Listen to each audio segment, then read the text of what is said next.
What is going on, everybody? Welcome back to Wars in the Stars, episode number 87. Today is going to be a Bad Batch Season 2, Episode 3 review. We'll also discuss the brand new Ant-Man and the Wasp Quantumania official trailer. But before we get going and before we get into some show notes before the show, I want to ask my co-host Stormy, how you doing today, my man? I'm doing good. It was a really good day. Good. That's nice. That's nice.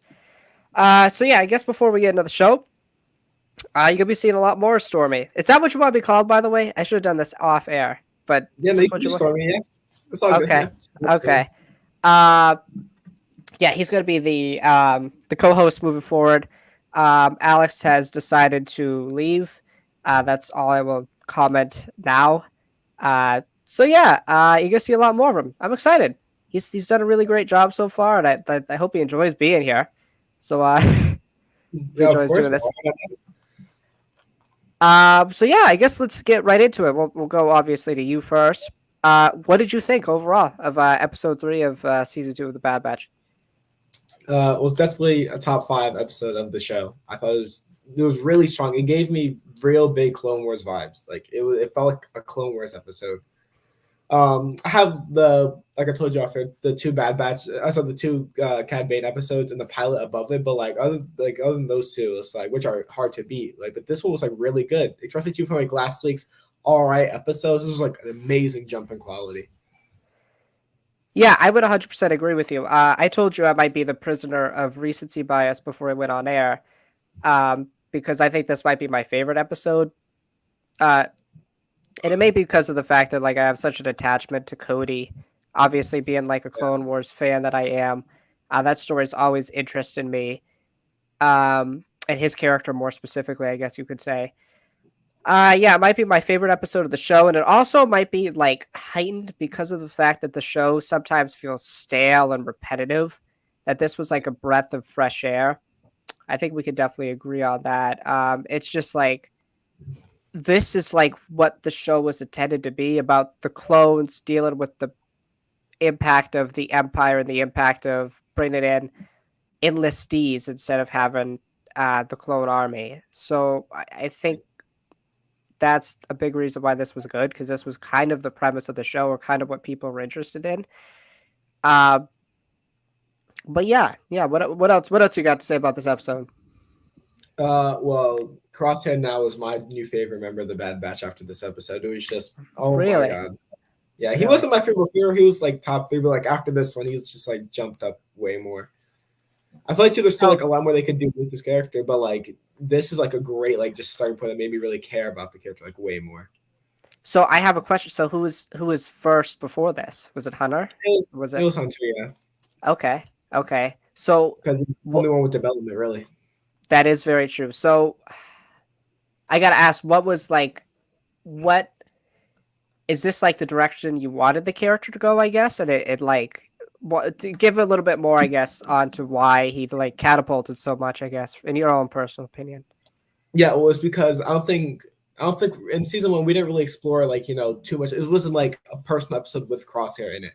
This was felt like it was like real personal. It's like you get to like dive in with him, and like it's hard to explain. It's cool to see like how he's trying to look for other people's point of view, like like with Order 66. So it's cool like with him exploring and how like you could kind of see is like how his idea of the Empire is like slowly chipping down with Cody leaving, with Rampart, with the way Rampart's treating him. I like how you can like slowly see that chipping down. And I think that's what's going to continue to happen through the series. Like first like when the Batch was like the Bad Batch was like we want you back. That was like a little bit of development. He's like, oh okay, maybe this isn't the right thing a little bit, but he still had to say. And I think Cody's like going to impact him a little bit. The way Rampart's treating him is going to impact him a little bit. I think later down in the show, when Rampart drops the bombshell of like, the Bad Batch is alive, you lied. I think that's either when he'll leave or like fully snap and kill Rampart and like, do something like that. But yeah, I like how his character is like slowly starting to challenge, I guess, the whole good soldiers follow orders thing. Yeah, that's definitely really interesting. I really like how you put that. My thing was that I was thinking about it. I'm like, it was always interesting to me to have Crosshair as the one who left because it also, from like a standpoint, it makes the most sense, right? Crosshair is like a sniper, right? He's a sharpshooter, so it makes sense. Sharpshooters are loners; they're by themselves. Yeah. Um, but what they do a really excellent job in this episode of doing is again explaining that there's more depth to people like that, like Crosshair, who are just sharpshooters or marksmen. They themselves need company. They themselves need companionship, Yeah, and and you it's could see such too a that he was like, he wanted to work with Cody too. Like when Rampart told him it was anything, yeah. right. Yeah, yeah. It's like it's so crazy because we go when we're introduced, and it's all the way when we're introduced to Crosshair and the Bad Batch in season 7, the Clone Wars. They're reluctant to work with regular clones. They like to work as a team themselves, and we're all the way at this point now where Crosshair doesn't have his clan, doesn't have the Bad Batch, and he needs to work with Regs, and he's down for it, right? He's all down for it because that's all he has left.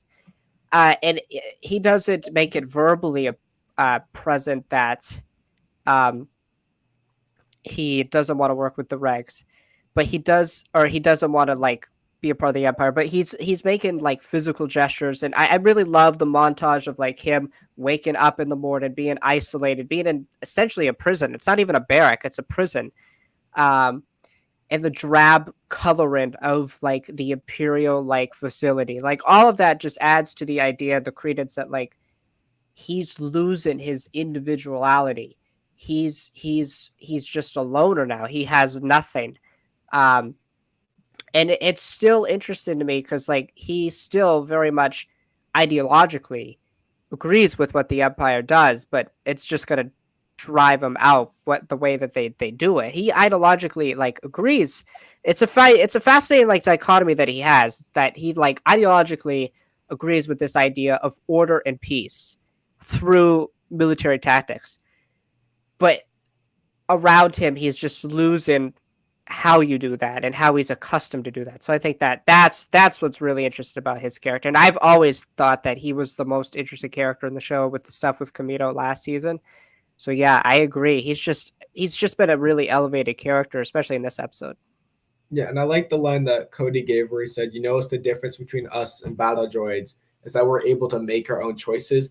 In this episode, Crosshair doesn't really make any of his own choices. When he kills the governor, he was told to kill to kill the governor.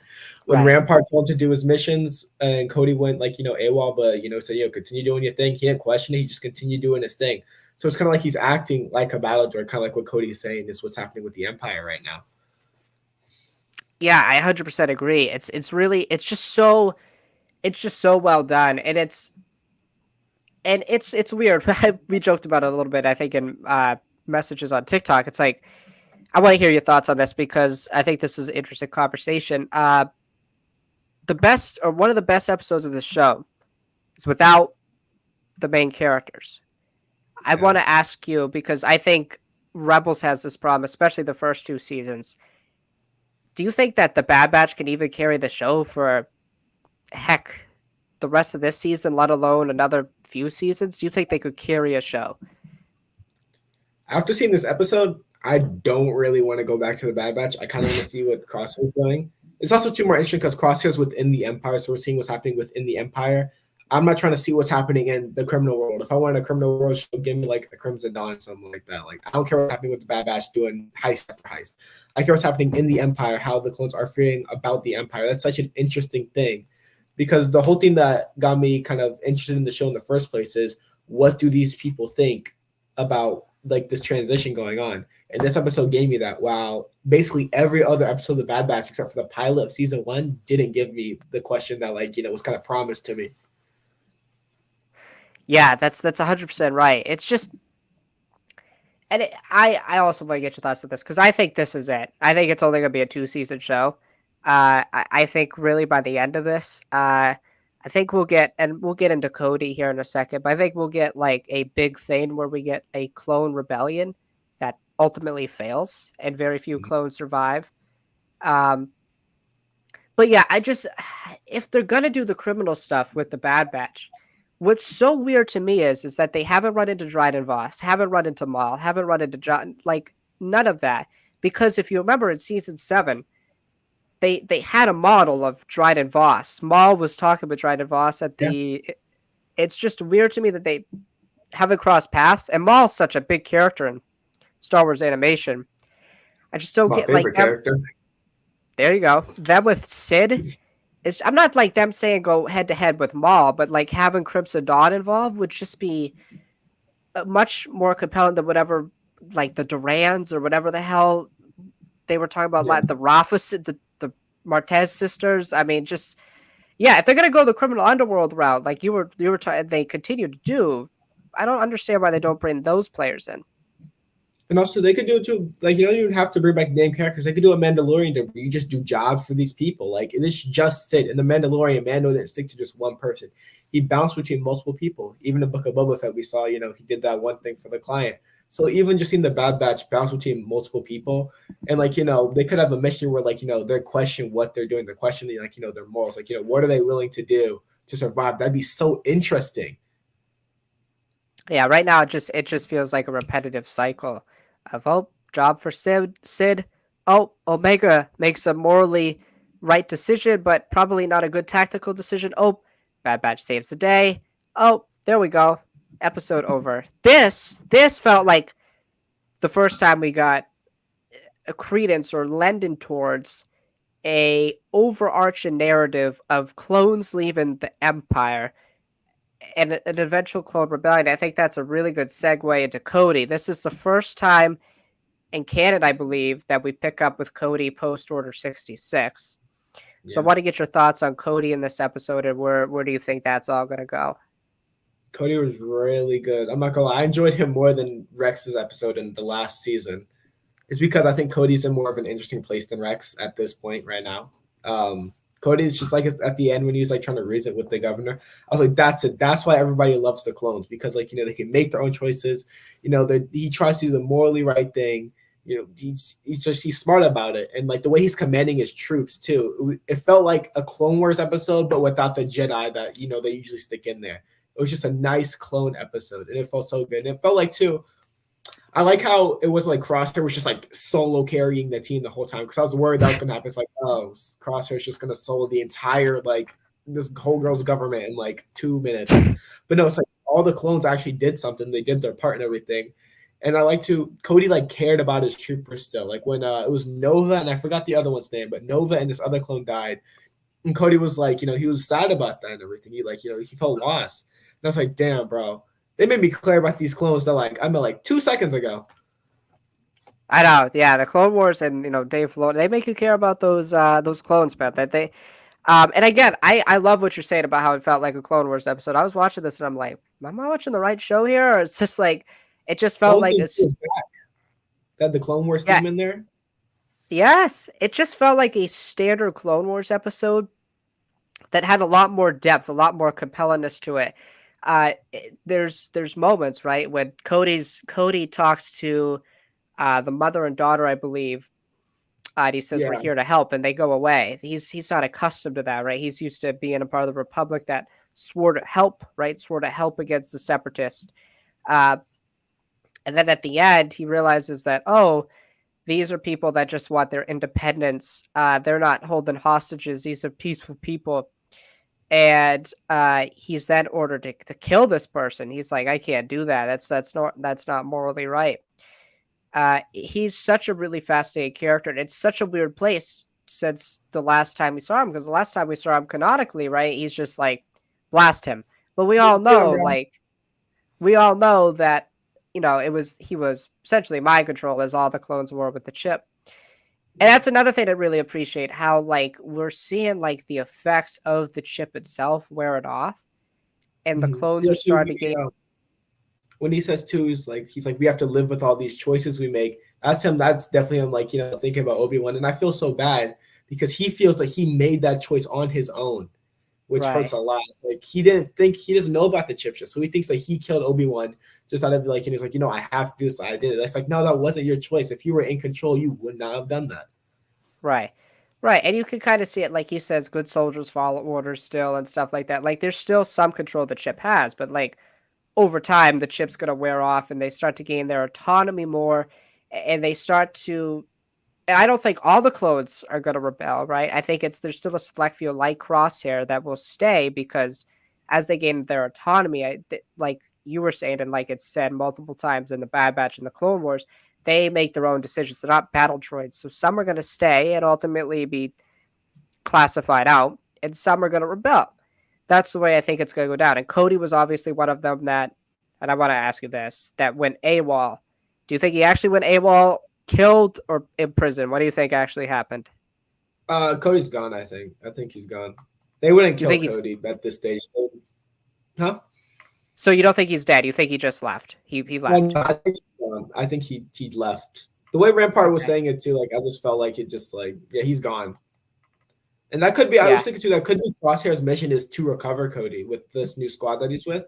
That'd be Yeah. interesting. Like you see Crosshair let him go like he let the Bad Batch go.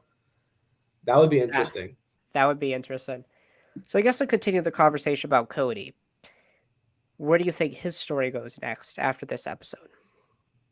I forgot the trooper's name, but it was the clone trooper with like the really cool teal armor last season. I feel like Hauser. he might try. Hauser. Yeah, Hauser. I like that. He had a cool With the gray haircut. Had the gray haircut. Yeah, Too. yeah. I think he might have heard about Hauser and he could break Hauser out. And Hauser started his own like mini clone rebellion. So I think at the end, I think this is a possibility that Tech leaves or anything, or Tech convinces the Bad Batch to go with Rex because Rex is confirmed for the season. Right. So we can get a Cody and Rex reunion with Hauser, with the Bad Batch, and like you said, that could be like a clone rebellion. I think that'd be a nice thing to lead up to, and all of them meet. That would be really cool, I think. That would be nuts. If the end of the season, and what I would like to kind of be the end of the show, a clone rebellion that we know is going to fail because it kind of has to. And so it could be like how that was a Gregor, Wolf, and Captain Crunch are the only survivors, and they're stranded on that plane, like in Rebels. They could be the only survivors of the Clone Rebellion for all we know. Yeah, I think that's the way I would like it to, or because I also think like, I don't know your thoughts on this, but like I was a big advocate when Bad Batch season 1 came out that like Omega should be in the Book of Boba Fett. Mm-hmm. I don't know what your thoughts are on like Omega surviving. I don't know what you think about that. I'm glad they didn't show him Book of Boba Fett because all the stakes of Bad Batch would have been out the window. There would have been no point of the show because we know she lived and that the Bad Batch isn't with her.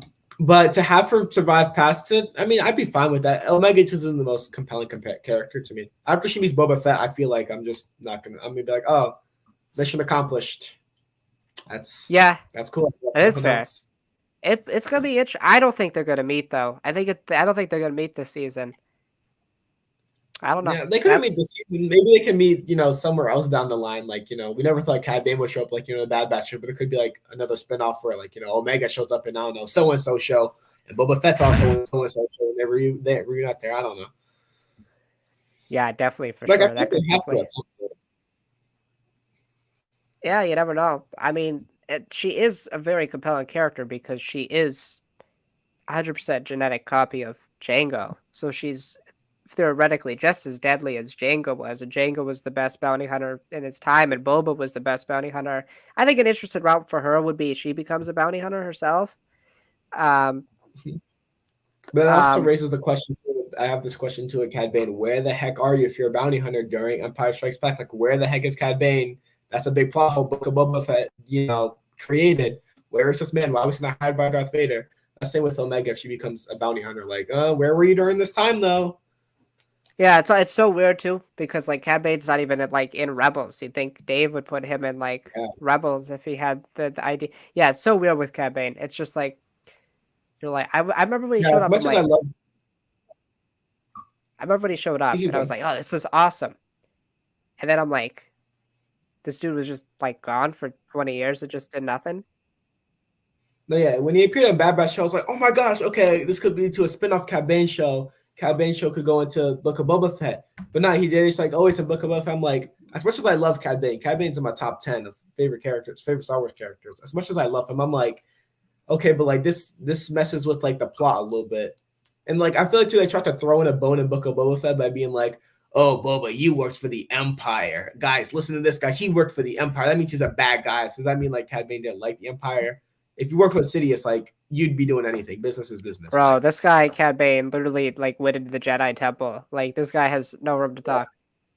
And yet he's out here like, oh, Boba Fett, you work for the Empire. I'm like, okay, bro, like you worked for like the guy who controls the modern day Empire. Like, come on, bro, chill out.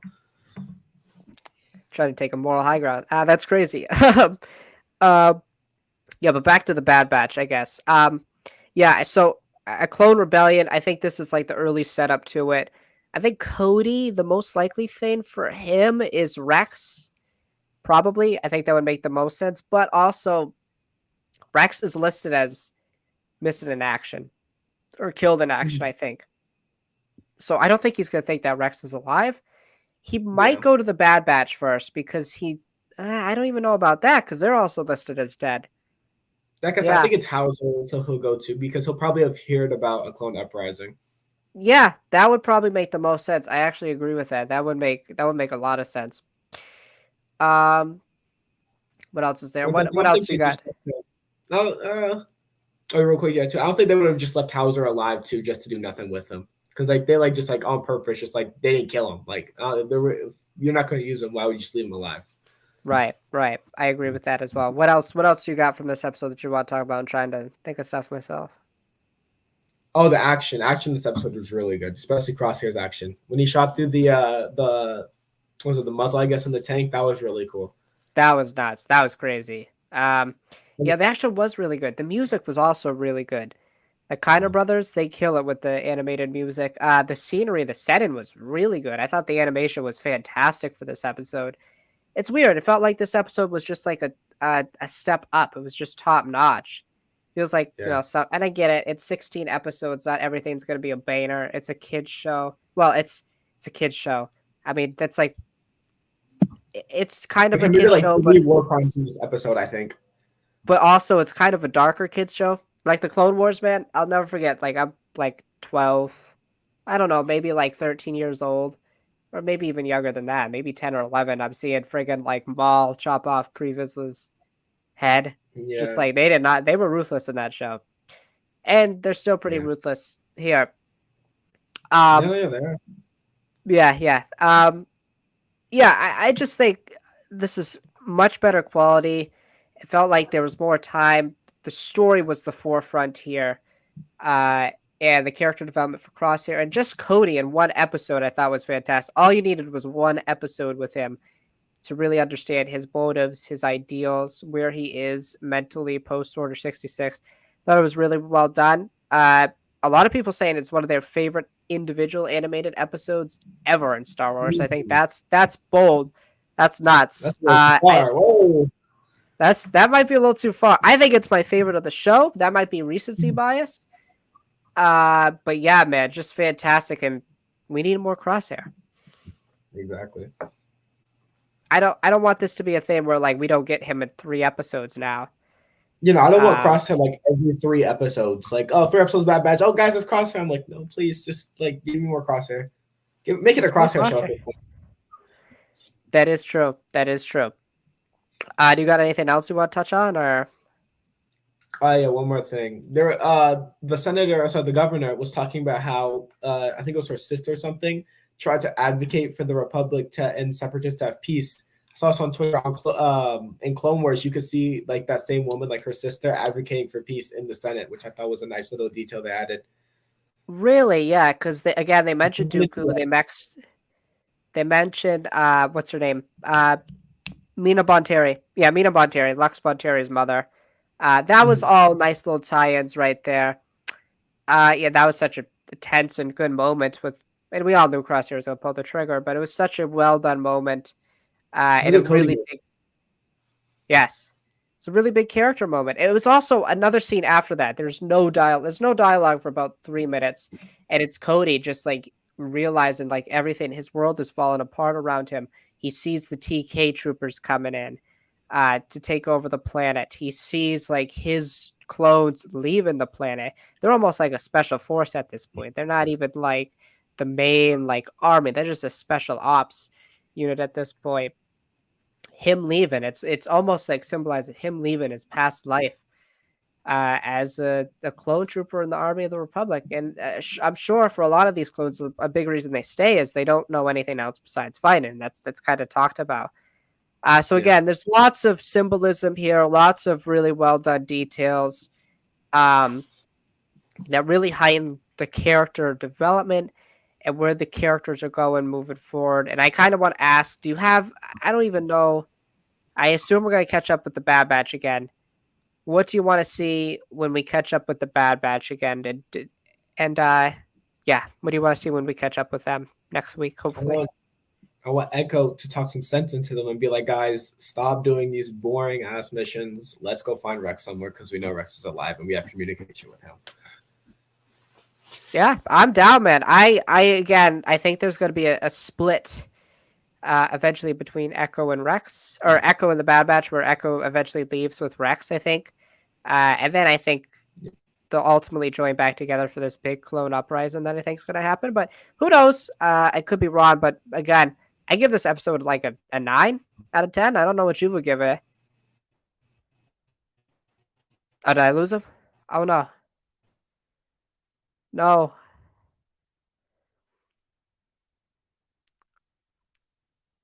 Zero shows without technical difficulties. Let's see. All right, we can get him back. We're good.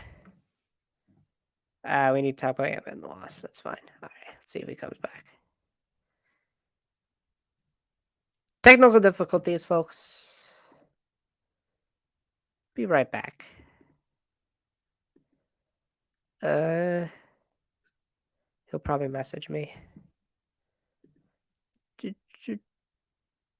Or is it Maya?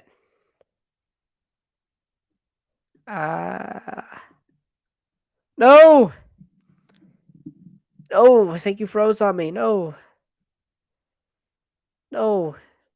His internet. No. All right, we'll get back in here. Let me message him. I think your end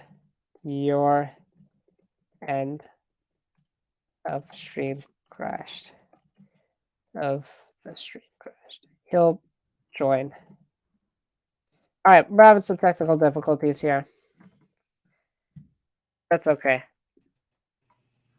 Yo, Oh, okay. You're back. Everything good now?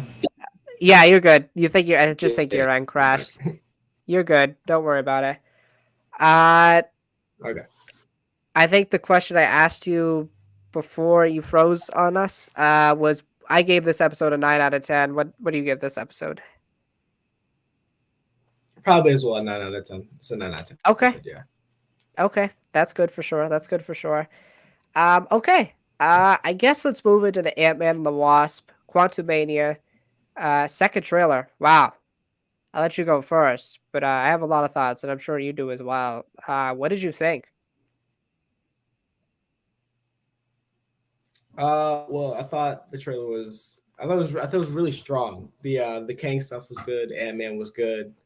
That was really. The trailer didn't wow me like I think it wowed a lot of people. I'm really interested to see Kang most of all. But like other than that, I think it was really good. Okay, so I gotta ask. When you say this trailer didn't wow you as much, do you think it's do you think that people maybe set their expectations too high for this film? Is that a big Excuse thing? me? Do you think? Do you think people like are setting their expectations I can't too hear you. high What for did you this? say? Oh no, I think he's cutting out. Are you cutting out? Yeah, Okay. a little bit. Okay, it's good now. Expectations are too high. I think a little bit. Yeah. I think so. For me, I just feel like a lot of hype is building on Kang. I think I don't think people are as interested in Ant-Man for this as they are as Kang. Okay, that's the way I am with it. Because I am a huge Kang the Conqueror fan. Ever since Jonathan Majors was announced as the main villain moving forward, I've been really excited for what the future holds for him as a character. I think Jonathan Majors is fantastic, and everything I've seen him in, he's been great. I gotta see him in Devotion. I gotta see him in that new film Devotion, and then he's also gonna be in Creed 3. He's gonna play the main villain of that. He's just killing it right now, and his performance as He Who Remains I thought was fantastic. terrified and at the same time yet was goofy. It fit with the show so well. And from the trailer, what I really appreciate so much about Kane was that they just made him like a conqueror. They made him ruthless. Obviously, the big thing with Kane in the comics is he's a time travel villain. He's a multiversal villain. You don't a lot of times you don't feel like the physical prowess of Kane. It's something you feel with Thanos. Like even Thanos without the Infinity Stones is incredibly strong, physically strong. And what I loved about this trailer was like they showed that yeah, damn, Kane can throw hands too. Like he literally he did not have to drop kick Ant-Man like that. That was personal. He did not have to Yeah. do it like that. So I want to get your thoughts on like the characterization of Kane, just from the little bit we saw in the trailer, and if you like that they're going this direction with the character.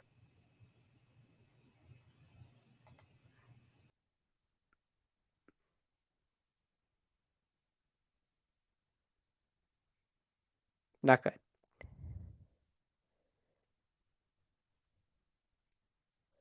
I don't know if he can't hear me. I don't. I don't know. Am I good on my end? Internet. No. No. Ah, bro. Is he? Is it bad?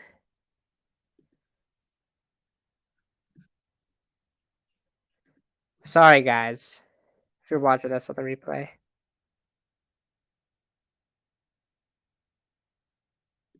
I look fine on my end.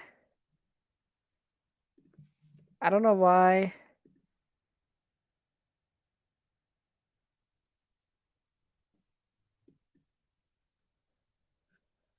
All right, he's. I'm gonna give him a sec.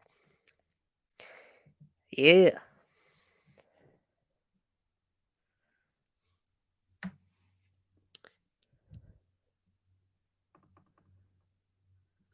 Uh-oh.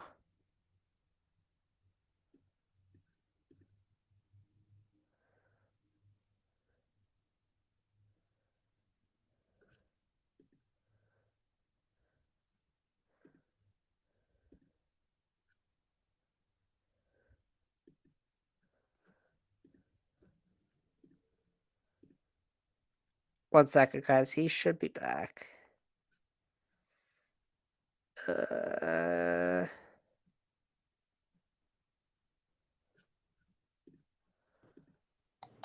Oh, okay. okay. Sorry, yeah. I just changed devices. I don't know what's happening with my computer. You're all good. Don't worry about it. So I was just asking, um, what do you like? What direction do you want Kane to be taken in? And do you like what this trailer kind of did for the character? And what do you think he's gonna go through this movie and beyond that?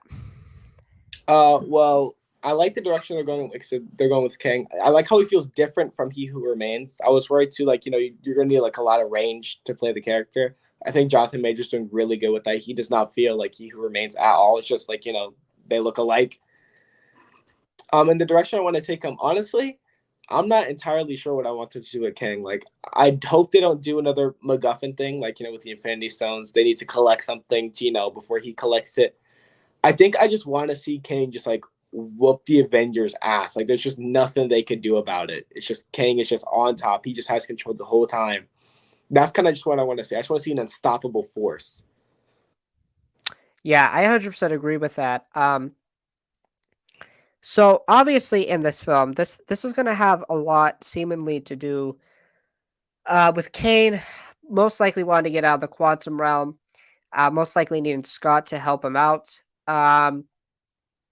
And it's funny because Kane's like ship is like the figure has the figurement of the Ten Rings, right? The thing we see Ant-Man trying to go up to get has like the same color and the same movement as the Ten Rings. Do you think there's any connection? Obviously, in Shang-Chi, the end of the film, there's a signal being sent from the rings. What do you think there's any like correlation at all? Do you think there's anything that we have seen in phase four um, that's really going to connect heavy with this and what Kane's trying to do with time travel? I do think the rings are connected. I don't know in what way. They said too in Shang-Chi that the rings are cosmic. So I don't know if the quantum realm is considered cosmic. I mean, it sure looks cosmic. But, like, I don't know if it'd be considered cosmic, but like it has like the exact same markings as the Shang-Chi rings. And you didn't watch Miss Marvel, right? I did watch Miss Marvel, yeah, but the bangle, right? Yeah. But yeah, her bangle too is also like something that's similar to the Ten Rings. Like they found the bangle in a Ten Rings, I don't know, complex or building or something like that when they first found it. So that could also Right. be as well. Right, yeah, I 100% agree. You know, I don't know exactly what Kane is trying. Well, I think obviously he's trying to conquer the multiverse, and he needs help from Ant Man. Um, but I'm not like 100% positive, like what why the Ten Rings would send a signal. I don't know if that's a thing. Like when Kane leaves the quantum realm, that it sends a signal that he's gone. I Or don't know. I'm not. it could be that like whatever Ant is doing with like the thing that we see, like the bright light and like him trying to climb up to that light we see is sending the signal to the Ten Rings. Okay. Like they Okay. things happen like at the same time or around the same time. Yeah, that would make a lot of sense because they talk about how time is different in the quantum realm. Yeah. And I want to ask you your thoughts on this. What do you think? Because as I watched the trailer and thought about it, what do you think about Kane's first like big appearance in the MCU being in an Ant Man film? What do you think about that? I don't have anything wrong with it. If anything, I want him to appear in more projects to like because we feel like that he's always around and that like he's that we can't get away from him and that everybody's like afraid of him. Like I like how like in every MCU project he just like does something that like impacts the hero. And so like the heroes could have a personal connection because I think the one thing with Thanos, the one con I have with Thanos, is that there's no connection to the heroes. If King appears and does all these things to all these different heroes, they could establish like a personal connection or something like whether that's revenge, they want justice for what Kang did, like whatever. Just like to have a connection, like personal connection with Kang would feel so much more, especially with how rushed this phase is. If we feel like a connection between the hero and the villain, it's gonna make up with us not growing. I think with the hero and the villain like we did in phase 1 through 3. Right. Yeah, that's a really good point because in phases in the Infinity Saga, we had more time with these characters and we had less characters to deal with, and they each got their individual moments to shine. I 100% agree with that. I think the reason I've kind of came to love the idea of Kane being an Ant Man film is because Ant Man like is the perfect hero for him to come to, right? Because Scott has lost so much time, right? Time in the quantum realm, time away from his daughter, like time being a superhero, time in prison, all of that. His last uh like decade or so of life has just been, or plus that, has just been time away from his daughter. And he knows like the rules of time travel, right? Of Avengers Endgame, or like if you go back in time, you create a branch timeline. You can't like go back and go back to that exact same moment and change. Like events will change if you go back in time.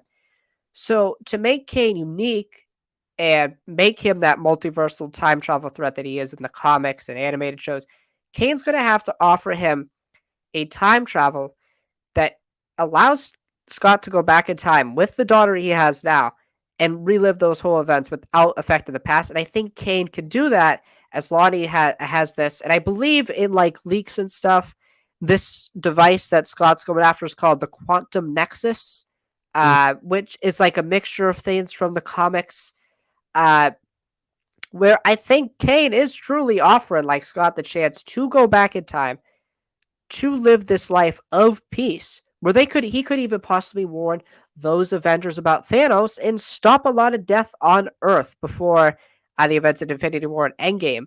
So I want to hear like what your thoughts are on like that idea of, because we know a little bit about time travel in the MCU, and if and Kane has to offer something impactful to Scott, what do you think like Kane's sense of time travel is? Because he's already said in trailers, "I've killed Avengers." Um, so like, what do you think? How do you think Kane's time travel operates that differs from what we know in the Infinity Saga? Uh, I think what could work. So we know that like you can mess up a timeline by like going back in time and influencing something. So Kang could have the ability to not affect anything, like just everything just goes like it's normal, but like with slightly different changed events. How like but if in the Avengers I said if you do something, you mess something up, that timeline's getting erased, like you destroyed the timeline.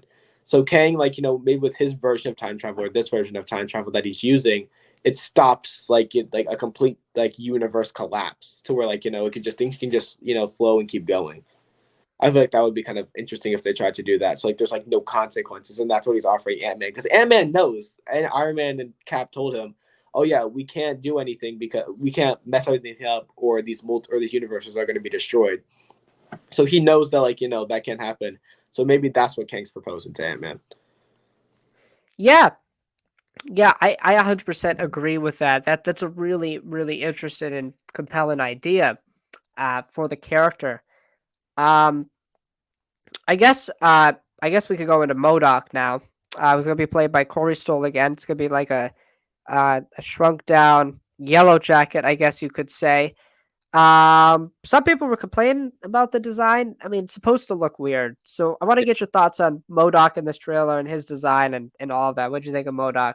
He looks pretty good. I prefer the mask on than the mask off, because I don't want to be staring at that ugly thing like 90% of the time. But then again, Modoc's supposed to look ugly, so they're doing something right. I don't think he looks good. If I think he looks disgusting, but I think the design, Right, everything he looks. People are saying he looks comics accurate.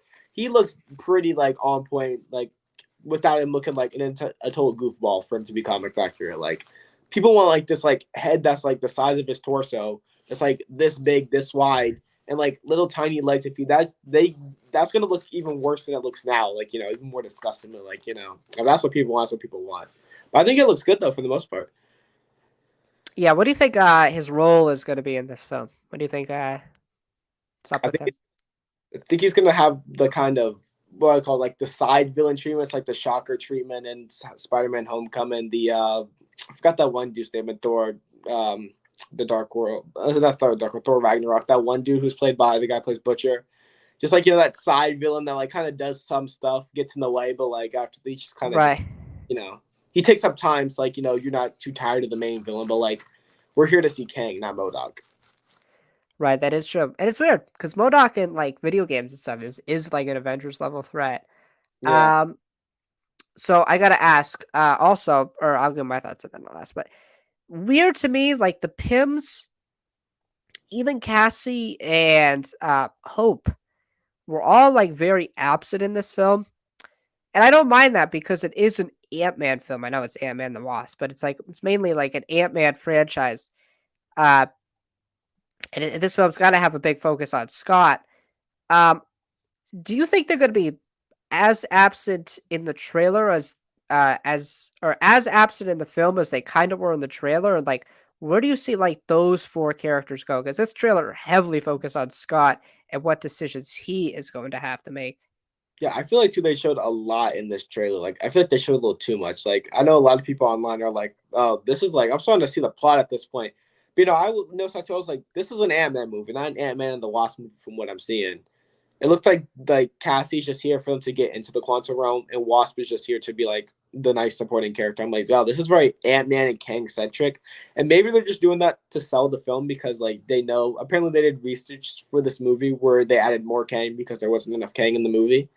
Right. And I think maybe they're just trying to like build off the hype of Kang and everything in Ant Man because like he's the main character and he probably Kang's gonna interact with the main character for the most part. But I was like that too. I was like, where is everybody else? Yeah. Like Yeah. It's really. not No, even go ahead. fighting Kang in that like last thing where he like curb stomps Ant Man's head. Like Wasp isn't either. Like during that big fight, it's like, oh, is she like going to help with something else? Like where's she at? Yeah, yeah. It was very odd. It just seems like they're gonna be separate during the film. It makes sense. It's kind of like what I also love about Kane, it's like he's also seems to be a master like manipulator. He's very manipulative in his tactics. Obviously, him as he who remains, trying to manipulate Loki and Sylvie, like egging them on to kill him because he knows the ramifications if he's killed. Um, and Sylvie takes the bait. And And I feel they like I said they show a little too much. Like we know now that Kang betrays him. Yeah, you maybe could have seen that twist come up. Like it would have been nice to know that obviously he doesn't betray him. Right, right. And it's going to be a common thread, I think, with the character, right? Because the character can offer so much for these characters who have lost time.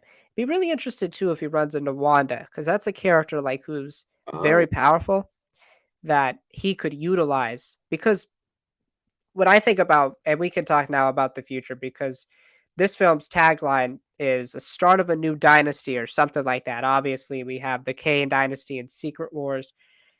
Um, I think Kane's a very powerful villain as it is, but I've been thinking about since we knew he was going to be the villain, how do you make this guy like a threat to all of the heroes we have?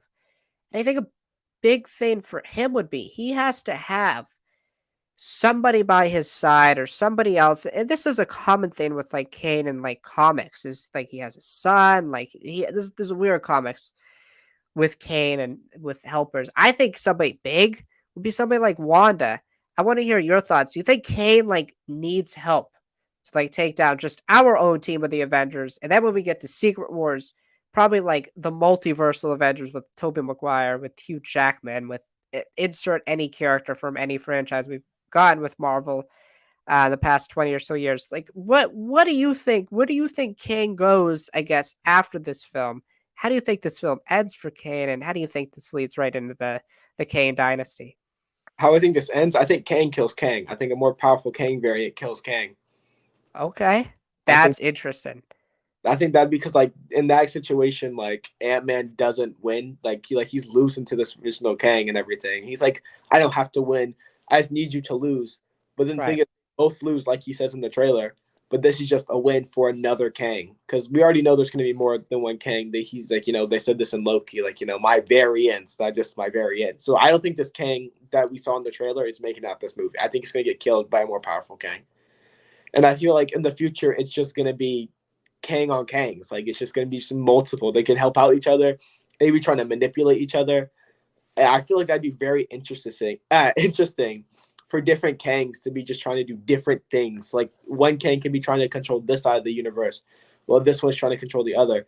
The Avengers are trying to stop, like this first Kang, but this other Kang is after the Kang that the Avengers are facing. So it'd just be nice to see Okay. things around. I feel like that'd be cool. Yeah, that would be really interesting. It would like tie all the way back to what the TVA and what Loki says about that first multiversal war, where it's just like a bunch of Kanes that meet together and then they fight for supremacy, and he who remains ultimately ends up as the victor. Yeah, and he's Um, doing in the it's a loop. It's all a loop. So all that's gonna happen again. So the Kangs are all gonna fight again. right. Yeah, I believe like Loki literally told us how it's all gonna end. Like he who remains will be back controlling the timeline, and it would just be a little bit different, I think. It might be not exactly the same. Uh, I think it's just gonna be slightly altered, but I think ultimately by the end we'll be back at square one. He who remains will be in control.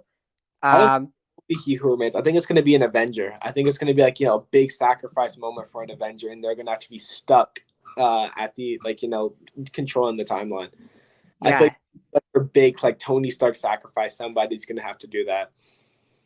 that would be really interesting. Yeah, them realizing that they can't have because he who remains could be like, "Hey, I want to run it," and they're Mm-hmm. like, "No, no, we're not doing that." Yeah, all we've We're been seeing cited. Yeah. so Oh, I go ahead. Were you gonna? Oh, go ahead. no, you can go. Sorry. No, no, no, no. Go, go. Uh, so yeah, no, I think it's just gonna be just like they're gonna be like, yeah, you've just all you've been doing is fighting yourself in this, that, and the third. We can't we don't trust you doing this all over because this cycle just can continue. So maybe if we insert one of us into this situation, this won't happen ever again. Yeah, yeah. I 100% agree that I think my ending is a little bit different. I could see that. I actually like that a lot better. But I see it as this Kane is going to manipulate our Ant Man so much that Ant Man thinks that this Kane lost.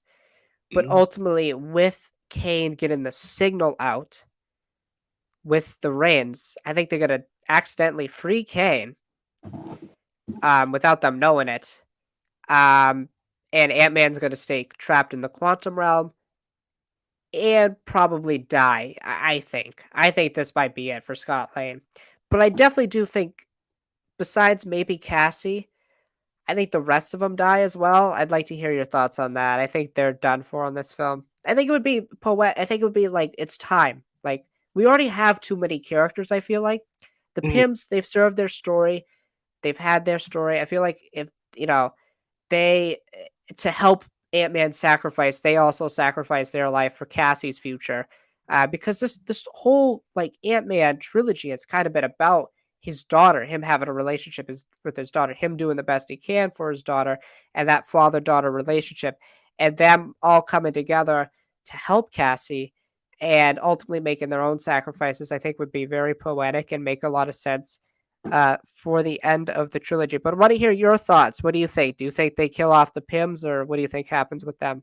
I think Hank is done. Janet, I would feel bad if she died because like we just got Janet. Like she was in like 10 minutes of the last movie, and now she's in this one, which I feel Right, bad.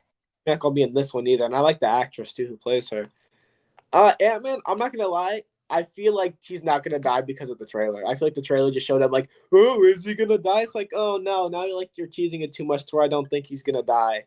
And plus, I don't think any Avenger has died in their third installment of a movie. I think he gets trapped maybe somewhere and he has to be freed later on and he'll be like, gone for a little bit. But I don't see him dying just because I feel like the trailer's trying to play it up too much. And it's just like, you wouldn't be advertising that this guy dies. The Guardians trailer did smarter where it's like we know someone's gonna die, but right. who? This one is just, oh guys, is he gonna die? This one guy, who? It's like, I don't know anymore. Before the trailer, I definitely thought he was gone, but now I'm just like, Okay, okay, yeah, I get that for sure. So do you think Hank and Hope make it out, or Hank's 100% dead. His wife, okay, like 50-50. Hope's fine. She's got like another movie or two left in her. okay? I think that's fair. And do you think like Hope and Cassie like escape, but Ant-Man and Kane get stuck? Yeah, so what I think was a likely scenario if Kang doesn't kill Kang. I feel like Kang and Ant-Man get stuck, and this beacon that they're sending is maybe Kang trying to communicate so he can get out.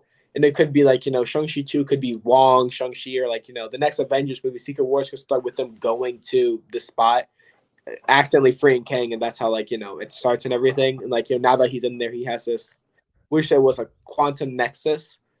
Yes, yeah, This that's what it's quantum described in the leaks. Yeah. Yeah, so he has this quantum nexus that he was looking for. He escapes from the Avengers, and that's how Kang Dynasty starts. That could be what happens. So that's why I think it's another possible scenario. How like hoping Okay. his daughter get out, but Ant Man gets trapped. Uh, I guess overall for me, I would say a very, very good trailer. Like one of the better, I think, like multiversal saga trailers for me. Mhm. To get me excited for a project. Like this is the most excited I've been for a project since probably No Way Home. I mean, I was excited for Black Panther, Wakanda Forever, but I think obviously Kane. Uh, I've been super excited for Jonathan Majors, like I said earlier, and the character of Kane. I think he's got the potential to be the best comic book villain of all time. I know that's like huge shoes to fill, but I think Jonathan Majors could do it. I think this trailer also looks visually stunning. I think there's something like really interesting about how like the quantum realm is so small scale, but we're gonna see these big like high stakes battles in such like a minuscule um like tech context, right? Because quantum realm is like extremely tiny. Yeah. That's a really cool dichotomy, and just like visually, it looks better than a lot of MCU films that we've gotten recently.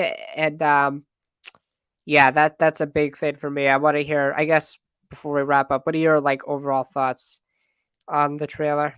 It was a good trailer. It was really stunning.